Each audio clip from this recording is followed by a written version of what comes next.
Assalamualaikum warahmatullahi wabarakatuh. Utsman bin Affan radhiyallahu an, seorang sahabat, menantu dan sekaligus sebagai khalifah yang ketiga setelah Rasulullah sallallahu alaihi wasallam. Karena kemurahan dan kebaikan hatinya, beliau dikenal sebagai Al-Ghani.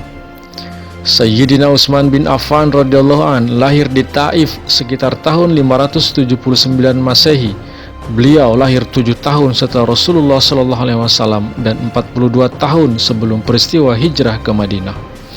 Ayahanda beliau bernama Affan bin Abi Al-As dari suku Bani Umayyah dan ibunda beliau Arwa binti Khuraiz bin Rabi'ah dari suku Bani Abdus Sams.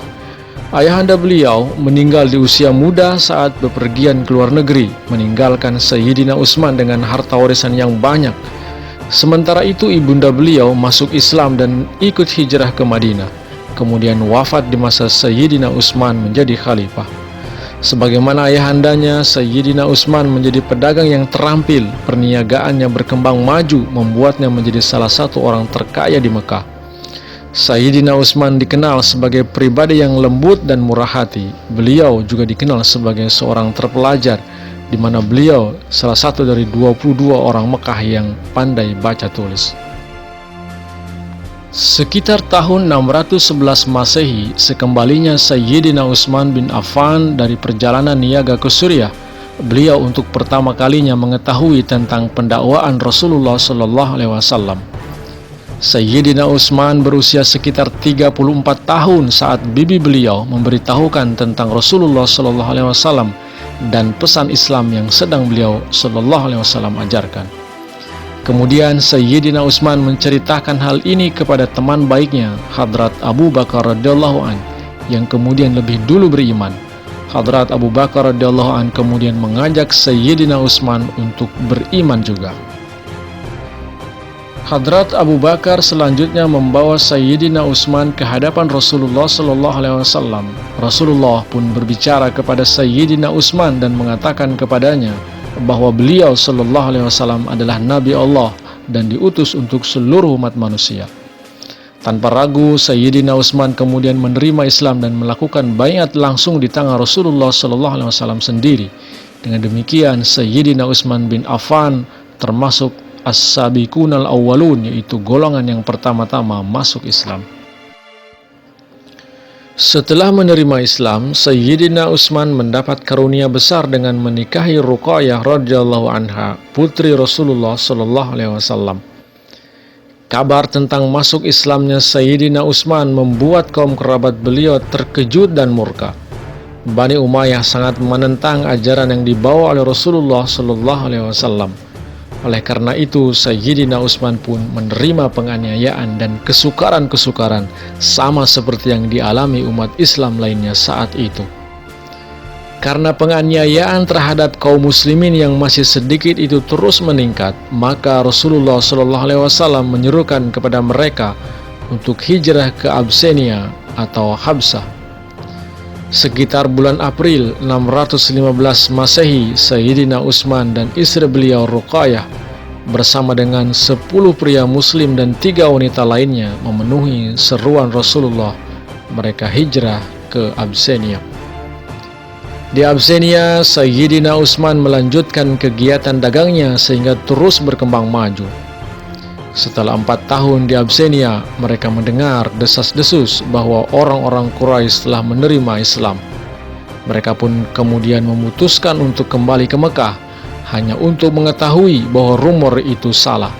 Namun demikian, Sayyidina Utsman dan Ruqayyah memutuskan untuk kembali menetap di Mekah. Pada tahun 622 Masehi, sesuai dengan petunjuk dari Allah Ta'ala, Rasulullah SAW menyerukan umat Islam seluruhnya untuk hijrah ke Madinah. Hadrat Utsman bin Affan dan istri beliau termasuk gelombang ketiga yang hijrah ke Madinah. Setelah sampai di Madinah, Sayyidina Utsman tinggal bersama Hadrat Abu Talhah radhiyallahu an sebelum pindah ke rumah yang beliau beli beberapa waktu kemudian. Sayyidina Utsman adalah salah satu pedagang terkaya di Mekah tanpa membutuhkan bantuan keuangan dari saudara-saudara Ansor karena beliau telah membawa serta kekayaan yang sangat besar ke Madinah. Sebagian besar Muslim Madinah adalah petani dengan sedikit minat dalam perdagangan, dan orang Yahudi telah melakukan sebagian besar perdagangan di kota. Sayyidina Utsman dengan kerja keras dan kejujuran, perniagaannya berkembang pesat, membuatnya menjadi salah satu orang terkaya di Madinah. Setelah beriman, Hadrat Utsman bin Affan mengabdikan seluruh hidupnya untuk kepentingan Islam. Beliau seorang saudagar kaya raya yang menggunakan kekayaannya untuk mendukung Islam. Pengabdiannya kepada Islam senantiasa diingat hingga hari ini. Di antara kebaikan-kebaikannya yaitu ketika kaum muslim hijrah ke Madinah, kesulitan pertama yang mereka hadapi adalah kelangkaan air. Hanya ada satu sumur di Madinah yang dimiliki oleh seorang Yahudi yang menjual air kepada penduduk miskin Madinah dengan harga tinggi. Sayyidina Utsman kemudian membeli sumur itu, dan beliau bebaskan semua penduduk Madinah untuk mendapatkan manfaat darinya sesuka hati. Kemudian pada saat ekspedisi Tabuk, Hadrat Utsman menyediakan 300 ekor unta dan menyumbang uang sebesar 1.000 dinar untuk bekal perang. Karena banyaknya pengorbanan beliau, sehingga pada suatu kesempatan Rasulullah SAW berkata bahwa Sayyidina Utsman telah melayani Islam sedemikian rupa sehingga sekarang beliau dapat memiliki apapun yang beliau inginkan, dan bahwa Tuhan tidak akan menanyainya. Ini menunjukkan bahwa beliau memiliki begitu banyak sifat baik sehingga tidak mungkin tindakannya bertentangan dengan ajaran Islam.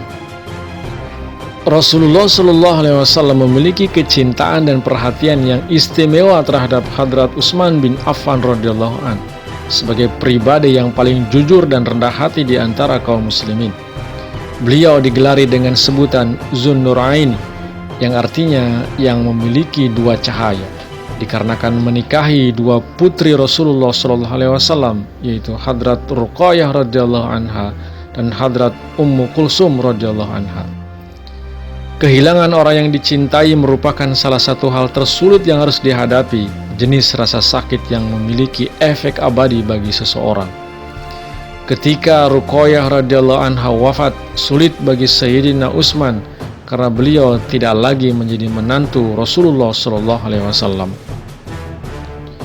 Cinta yang dimiliki oleh Nabi Suci untuknya dapat dilihat pada banyak kesempatan sepanjang hidupnya. Ketika Hadrat Ruqayyah wafat, Rasulullah SAW memberikan putri kedua beliau, Ummu Kulsum, untuk dinikahi Sayyidina Utsman. Begitu besar kecintaan Rasulullah kepada Sayyidina Utsman sehingga ketika putri kedua Nabi SAW meninggal, beliau bersabda, "Jika aku memiliki anak perempuan lain, aku akan menikahkannya juga dengan Utsman." Setelah Hadrat Umar bin Khattab radhiyallahu anhu wafat, maka Hadrat Utsman bin Affan radhiyallahu anhu terpilih untuk menggantikannya sebagai Khalifah Rasyidin yang ketiga. Saat itu usia beliau sekitar 64 atau 65 tahun. Sayyidina Utsman menjadi khalifah dari 6 November 644 Masehi hingga 17 Juni 656 Masehi, atau 11 tahun 222 hari, sehingga beliau tercatat sebagai Khulafaur Rasyidin dengan masa jabatan terlama. Selama Sayyidina Utsman menjadi khalifah, Islam telah mengalami banyak kemajuan dan perluasan sehingga menyebar ke seluruh dunia hingga ke Cina. Salah satu pencapaian utama adalah Al-Quran yang ada saat ini disusun selama khilafah Utsman radhiyallahu anhu dan di bawah pengawasan beliau langsung. Hingga saat ini seluruh umat Islam menikmati keberhasilan beliau radhiyallahu anhu itu. Beliau menaklukkan beberapa daerah kecil yang berada di sekitar perbatasan seperti Syria, Afrika Utara, Persia, Khurasan, Palestina, Siprus, Rhodes, dan juga membentuk angkatan laut yang kuat. Pada masa beliau, kekhalifahannya mencapai Khorasan Raya atau kawasan Asia Tengah di batas timur. Di masanya masyarakat muslim dan non-muslim menjadi lebih makmur dalam masalah ekonomi dan menikmati kebebasan yang besar di bidang politik. Pada tahun 656 Masehi, sekelompok pemberontak mengepung kediaman Sayyidina Utsman. Beliau menanggung semua kesengsaraan itu dengan kesabaran dan kesetiaan yang besar terhadap tujuan Islam. Sayyidina Utsman tidak mau menjadi penyebab perang saudara, menolak bantuan militer dari sanak saudaranya atau pihak lain. Akhirnya pada tanggal 12 atau 18 Zulhijjah 35 Hijriah atau 17 Juni 656 Masehi, dalam usia 80 tahun lebih, para pemberontak dengan kejamnya membunuh beliau.